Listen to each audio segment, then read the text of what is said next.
اسرائیل سے پہلی براہ راست کمرشل پرواز متحدہ عرب امارات پہنچ گئی۔ پرواز کے لیے ایئر ڈیفنس سسٹم والا طیارہ استعمال کیا گیا۔ اسرائیلی طیارے کا پہنچنے پر پرتپاک استقبال دیکھ کر دل خون کے آنسو رو رہا ہے۔ فلسطینی صدر محمود عباس۔ متحدہ عرب امارات کی جانب سے 13 اگست 2020 کو اسرائیل کو تسلیم کرنے کے اعلان نے دنیا کو حیران اور امت مسلمہ کو غمزدہ کر دیا تھا۔ متحدہ عرب امارات مشرق وسطیٰ کا تیسرا عرب ملک ہے جس نے اسرائیل کو تسلیم کیا۔ متحدہ عرب امارات سے پہلے مصر اور اردن دو ایسے عرب ممالک ہیں جو اسرائیل کو تسلیم کر چکے ہیں۔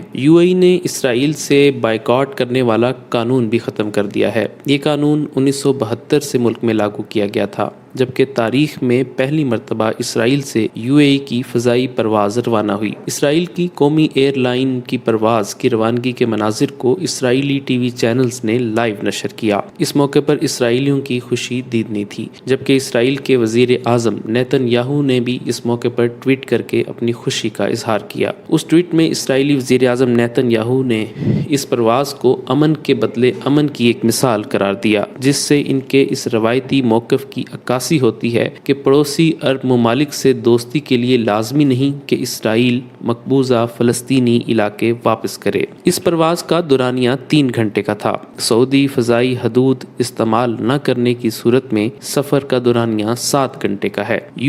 پہنچنے پر امریکی وفد کے سربراہ نے میڈیا سے گفتگو کرتے ہوئے کہا کہ سعودی عرب نے اسرائیلی طیارے کو اپنی فضائی حدود سے گزرنے کی اجازت دی۔ ایسا پہلی بار ہو رہا ہے اور اسے ممکن بنانے کے لیے سعودی عرب کے مشکور ہیں۔ یہ پرواز جب ابو ظہبی ایئرپورٹ پر پہنچی تو اس کا پرتپاک استقبال کیا گیا اور یہ مناظر بھی اسرائیلی اور اماراتی ٹی وی چینلز پر براہ راست نشر کیے گئے۔ اسرائیل سے پرواز کرنے والے جہاز پر کرات گیت کا نام لکھا گیا تھا۔ کرات گیت ایک یہودی بستی ہے جو 1949 میں اسرائیلی فوج نے فلسطینی دیہات کو تباہ کر کے بنائی تھی۔ اس دیہات میں اسرائیلی فوج کے آپریشن میں 76 فلسطینی شہید ہو گئے تھے۔ اسرائیل سے پہنچنے والی پرواز میں مسافروں کو جو فیس ماسک دیے گئے تھے، اس پر اسرائیل اور کے پرچموں کی تصویریں تھیں۔ یہ ماسک خصوصی طور پر اس پرواز کے لیے تیار کروائے گئے تھے۔ اس طیارے میں زمین سے فضا میں ہدف کو نشانہ بنانے والے میزائل کا سراغ لگانے اور اسے غیر مؤثر کرنے کا نظام موجود تھا۔ فلسطینی صدر محمود عباس کا کہنا تھا کہ اسرائیلی طیارے کو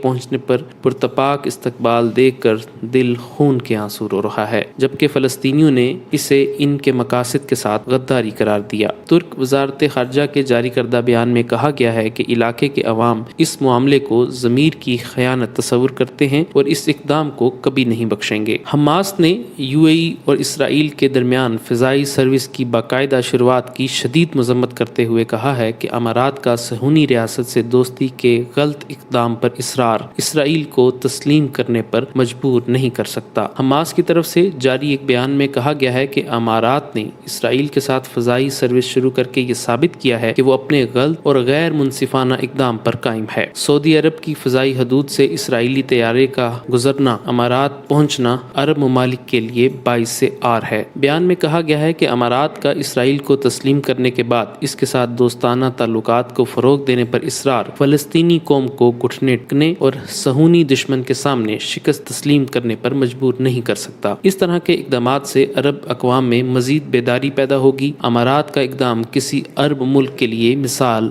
نہیں بن سکتی۔ بیان میں مزید یہ کہا گیا ہے کہ امارات کی طرف سے اسرائیل کے ساتھ دوستی کے حوالے سے پیش رفت ایک ایسے وقت میں سامنے آئی ہے جب دوسری طرف غاصب اور نسل پرست صہیونی ریاست کے فلسطینیوں کے خلاف منظم جرائم میں اضافہ ہو گیا ہے۔ القدس اور مسجد اقصی پر حملے بڑھا دیے گئے ہیں۔ فلسطینی اراضی کا سرقہ اور یہودی آبادکاری جاری ہے۔ غرب اردن اور دوسرے فلسطینی علاقوں کے اسرائیل سے الحاق کے منصوبے پر عمل درآمد کی باتیں ہو رہی ہیں۔ غزہ کی ناکہ بندی سخت کر دی گئی ہے اور فلسطینیوں پر عرصہ حیات تنگ کر دیا گیا ہے۔ ایسے میں صہیونی دشمن کے ساتھ دوستی کو فروغ دینا فلسطینی قوم پر مظالم ڈھانے میں دشمن کا ہاتھ مضبوط کرنے کے مترادف ہے، جبکہ اسرائیلی وزیر اعظم نیتن یاہو کا کہنا ہے کہ مزید عرب ممالک کے ساتھ سفارتی تعلقات قائم کرنے کے لیے خفیہ بات چیت جاری ہے۔ نیتن یاہو نے اتوار 30 اگست کو اپنے بیان میں کہا ہے کہ اس حوالے سے عرب اور مسلم ممالک کے رہنماؤں کے ساتھ کئی ملاقاتیں ہو چکی ہیں۔